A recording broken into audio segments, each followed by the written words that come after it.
Dalawang ininalang tulak ng shabu ang napatay matapos makipagbarilan sa mga pulis sa San Jose del Monte, Bulacan.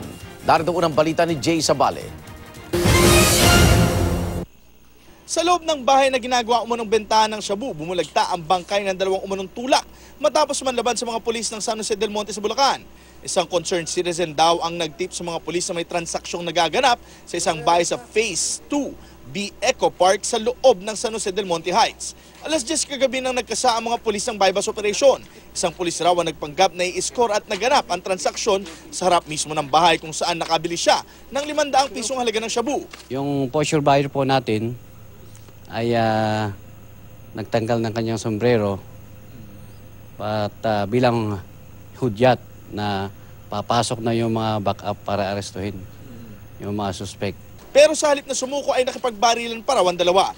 Patay ang isang alias Tipak at isang hindi pa nakikilalang lalaki. Nakuha sa crime scene ang siyam na sachet ng pinaghinalaang shabu, isang caliber 38 revolver, isang improvised gun at mga bala.